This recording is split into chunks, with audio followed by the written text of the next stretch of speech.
अम्मा अम्मा मूं ख्वाब ॾिठो आहे त ॻोठ में वॾो तूफ़ान आयो आहे। तूफ़ान ऐं कख पन सभु सड़ी वियो आहे, सभु ख़तम थी वियो आहे। अम्मा ख़तम। खुदा जे वास्ते अहिड़ा उबता सुबता ख्वाब न ॾिसंदी कर। तुंहिंजी पंहिंजी ज़िंदगीअ में जेको तूफ़ान आयो छा उहो घटि हो? अञा त तुंहिंजो हुन ग़म जो सोग बि पूरो न थियो। ख्वाबनि त कंहिंजो बसि हलंदो आहे। ख्वाब त अणघुरिया महिमान हूंदा आहिनि। अदीब नेहरू जे मामले में मां ॾाढी ॾिनल आहियां। उन्हनि ख़ान बहादुर सां झेड़ो करे सुठो नाहे कयो। अम्मा बचन ख़ातिर न हरनी शीहन सां बि विड़ी पवंदी आहे। चाचा वारनि जो बचन जे करे ई त सरदार सां टकराव आहे। सरदार अहिड़ा थींदा आहिनि छा? राज भाग जा वेरी। ख़ान बहादुर त पंहिंजे लक़ब खे लॼायो आहे। इन मुए ख़ान बहादुर जे पुट त मुंहिंजे मल्हार जो खून कयो आहे। शुक्र कर जो हींअर शेरोज़ जेल में आहे, न त इन चांडोकी जो ख़ैर न हुजे हा। चांडोकी जो मंगेॾो शेरोज़ ख़ान खे उते छॾे ईंदो जिथे अम्मा केर बि धणी साईं न हूंदसि।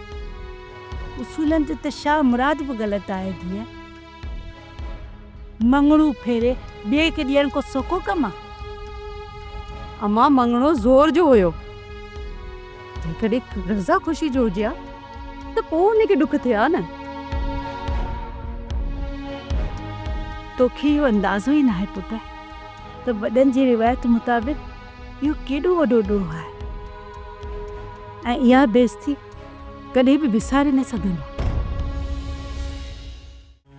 छा तो शेरोज़ ख़ान के सच पुत्रन सां मारियो?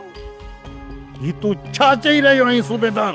छा कयां ख़ान बहादुर साहब, मां एसपी साहब जे हुकुम जे करे मजबूर आहियां। सूबेदार समझ तो पंहिंजी कब्र तैयार करे छॾी आहे। बसि हाणे रुगो तदफीन रहियल अथई। सरकार असुल मुजरिम तव्हांजो एसपी साहब आहे, बाक़ी मां अवां जो ख़ादिम आहियां। नौकर आहियां। पर जेकॾहिं तूं असांजो नौकर हुजी हा त छा तूं शेरोज़ ख़ान ते हथु खणी आ? ॿुधा मूंखे। मूं धक ज़रूरु आहियां, पर इहो ज़रूरु ख़्यालु रखियुमि त हुनजी जान खे घणो नुक़सानु न पहुचे। धूड़ आहे तुंहिंजे मुंहं में। योधा त हींअर तूं मूं वटि छाजे लाइ आयो आहीं? एसपी जे चवण ते कहिड़ो कारनामो सरअंजाम ॾियण जो इरादो अथई? वेरुनि जी वस्ती, वेरुनि जी वस्ती। सब्सक्राइब कयो असांजो official YouTube channel Sindh TV HD drama ऐं वधीक अपडेट लाइ बेल आइकन खे क्लिक करियो।